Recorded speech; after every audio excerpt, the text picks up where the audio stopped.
Seja muito bem-vindo. Bom dia. Uma honra ter você aqui conosco.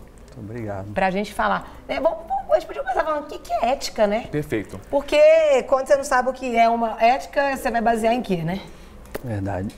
A ética é uma reflexão filosófica sobre o bem comum. Né? Então, ela norteia nossas ações para a gente pensar e refletir sobre os valores, sobre as nossas escolhas, sobre a nossa vida, sobre a qualidade dela e para o bem comum dessas relações. E quando a gente fala, tem pessoas que não têm ética, ou todos têm ética, o que você diria? Quando a gente diz que uma pessoa não tem ética, é quando ela está tendo comportamentos e agindo em detrimento desse bem comum, sem levar em conta a coletividade, sem levar em conta o outro nessa relação. Ela às vezes está assim, só a partir dos seus interesses próprios, em detrimento dos outros. E a sabedoria está ligada à ética por quê? A sabedoria, porque a sabedoria ela é a aplicação de bons conhecimentos na prática, né?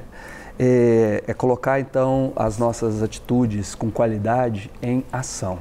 E para a gente fazer isso é importante que a gente tenha uma reflexão, para que não seja feito de forma impulsiva, de forma sem que a gente leve em conta as consequências desse agir, né, em relação a nós mesmos e aos próximos. Então, aí a ética ela é fundamental para nortear escolhas com qualidade. Tem algumas frases sobre ética e sabedoria. Vamos dar uma olhada nessas frases e vamos comentar aqui sobre elas. Vamos lá. A primeira frase fala ética, silêncio e sabedoria. Dedinho na boca ali para fazer silêncio. Ética, silêncio. Olha, nós estamos num mundo com tanta informação, com tanto barulho, tanto ruído, que é fundamental que a gente dê essa parada, né? A gente silencie para que a gente possa sair do automatismo e aí sim fazer, poder, vamos dizer assim, peneirar informações com qualidade, de forma que a gente possa então agir, né, de forma coerente com esses princípios éticos. Esse silêncio, posso dizer também que seria um silêncio até de redes sociais, porque às vezes eu acho que... A pessoa não fala assim, mas fala, mete o pau na rede social. Exato. Será que tem a ver também? Sim, claro. Porque talvez ali, em função até da velocidade daquele instrumento, é a facilidade que a pessoa tem, vamos dizer assim, o anonimato, talvez, né, não estar cara a cara, e as consequências, né, que implicam imediatas, às vezes, de coisas que, às vezes, se a pessoa falasse cara a cara, pudesse gerar agressão física até. E ali ela tem essa proteção. E, às vezes, esse tempo de silêncio traz a oportunidade da pessoa não ser impulsiva, dela refletir, né, as implicações daquilo que está sendo falado, daquilo que está sendo colocado, daquilo que está sendo dito, a partir de que ela está agindo, quais as consequências, as implicações das minhas colocações. Elas estão coerentes com os meus valores, estão coerentes com os objetivos que eu de fato quero alcançar? Eu fico pensando também, porque tem um versículo, né? Seja pronto para ouvir, tardio não falar. Tiago. A gente tem uma boca só para falar e 2 ouvidos para ouvir. Então, o ideal é o quê? Ouvir mais, mas a tendência nossa é mal ouvir, ou seja, rebate. Sim. E às vezes fala o que não deve, aí depois vai ter que pedir perdão, aí dá aquele tumulto. E é interessante que até Provérbios, tem um provérbio de Salomão que diz assim, que até o tolo, até o estulto é tido por sábio quando se cala. É interessante, porque tem a ver com sabedoria e silêncio, né? E interessante que todas essas referências históricas, né, que nos dão assim, ensinamentos tão importantes, tiveram na sua história alguns momentos de silêncio, que procuravam a montanha, que procuravam floresta, que procuravam o deserto. Jesus mesmo, né? Esse momento de se recolher, né, de se centrar, de se conectar com aquilo que acredita, com toda essa força que está aí para nos auxiliar. Tem uma outra frase também, Cássio. Você lê a frase? Passo. Ética e consciência. Consciência. O que é consciência? Consciência é eu ser capaz de descrever a que eu estou respondendo.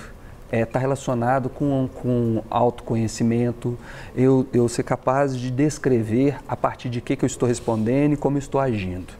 Né? Então, as variáveis das quais, vamos dizer assim, o meu comportamento é função.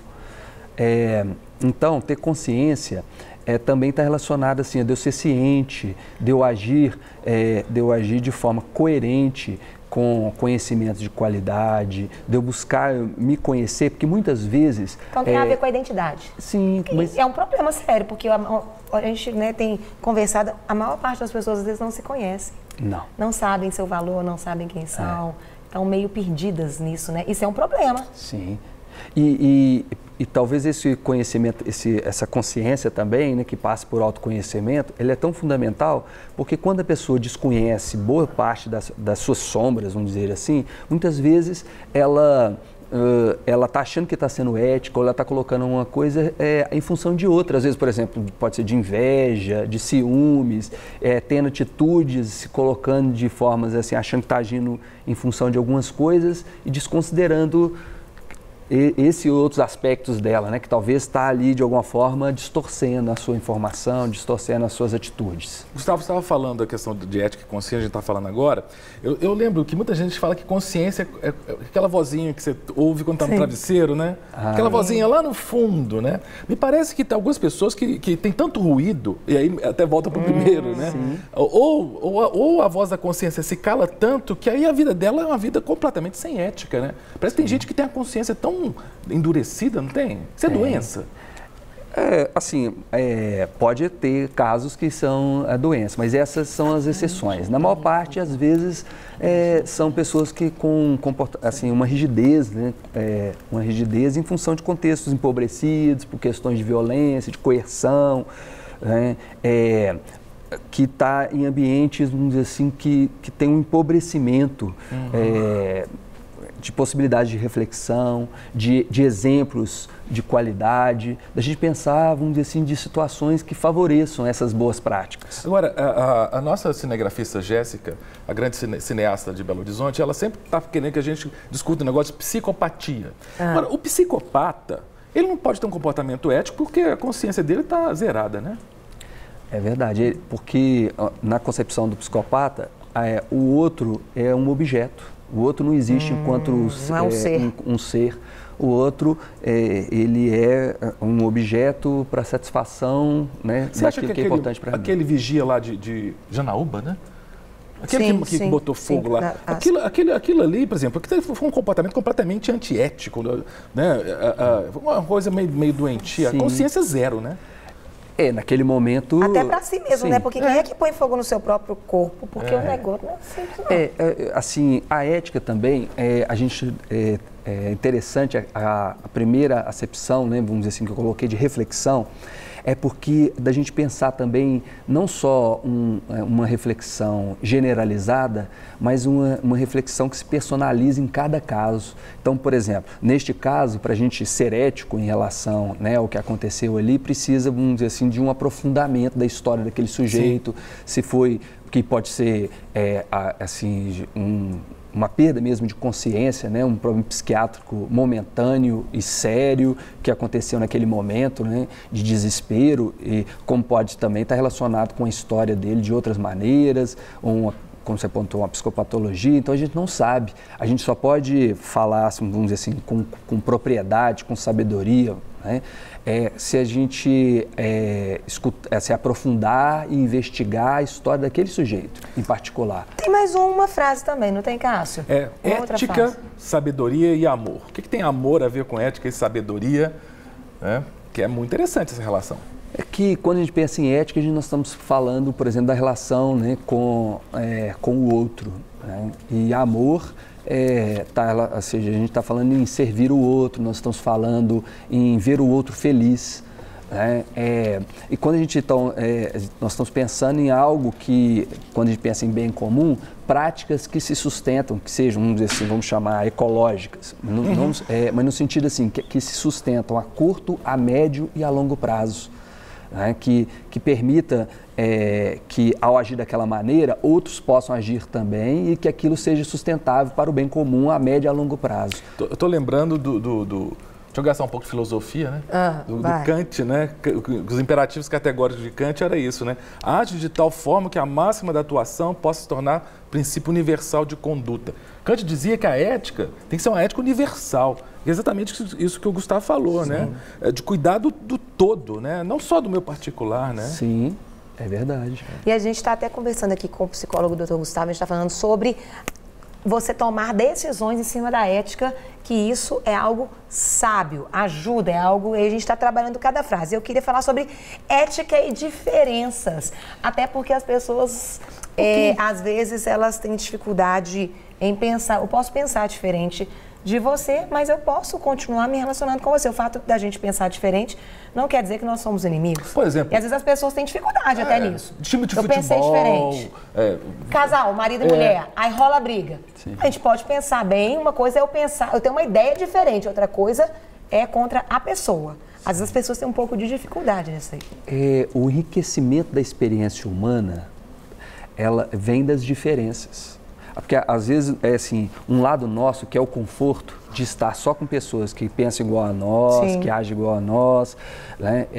Porque é mais confortável, sim, porque o esforço é menor. Só que o esforço é menor.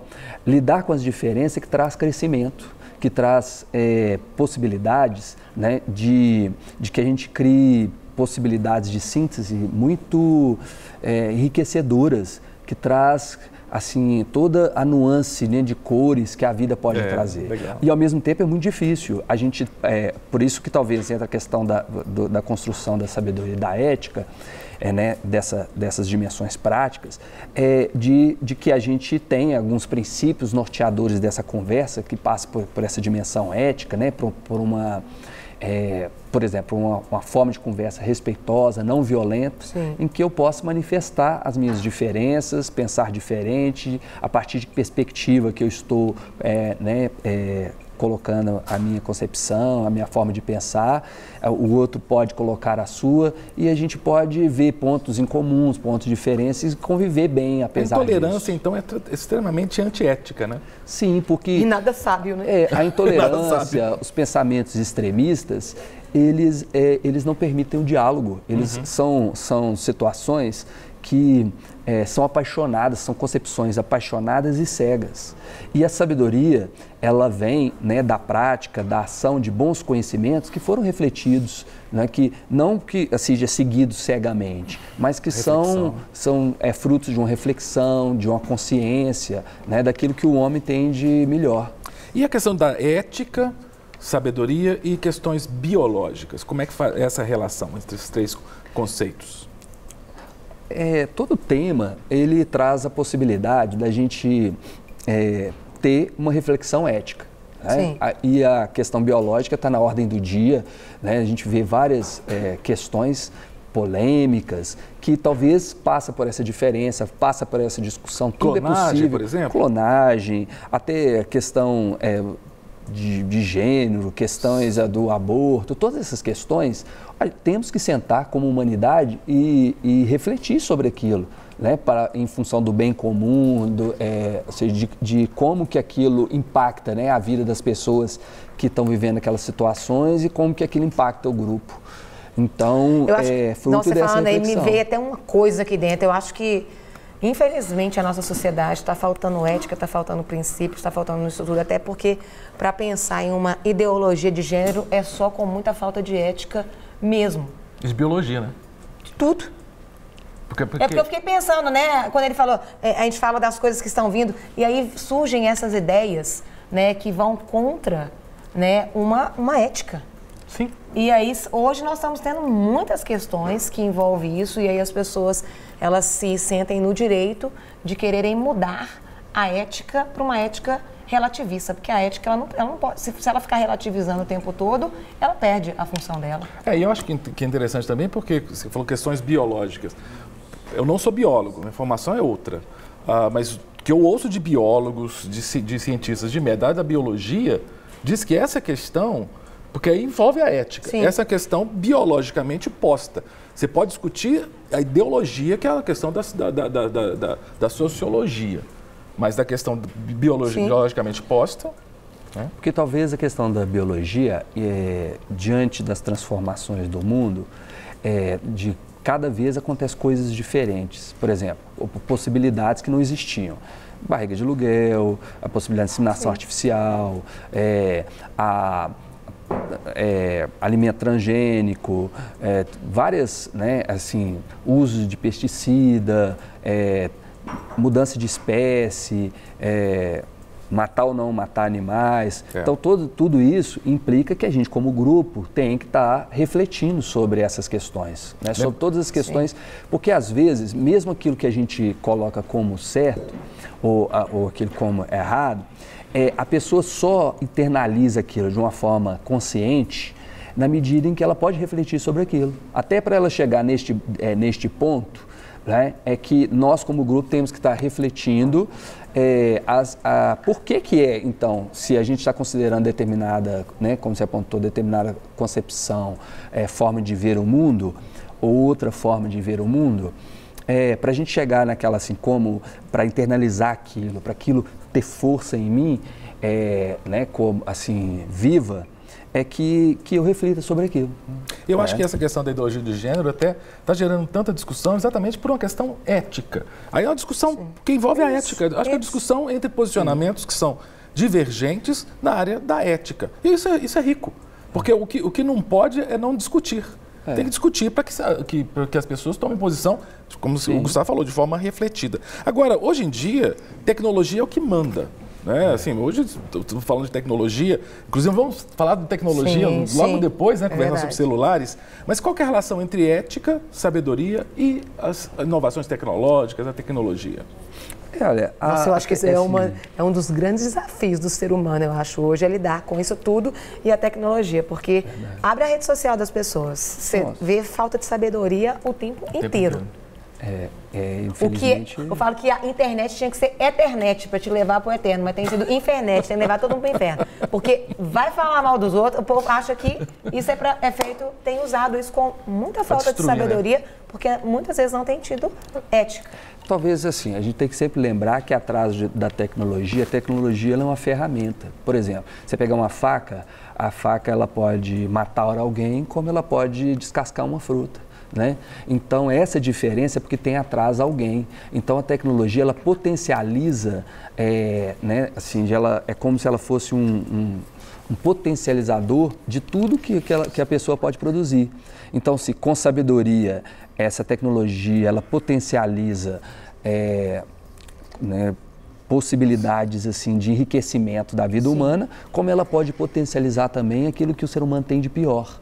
E por isso é tão importante o desenvolvimento, ou seja, de práticas que desenvolvam consciência, reflexões éticas, né, que norteie assim, e impacte, por exemplo, o sistema jurídico, formas de regular, né, a utilização dessas ferramentas que são tão poderosas e pode ser usada para o bem como para o mal.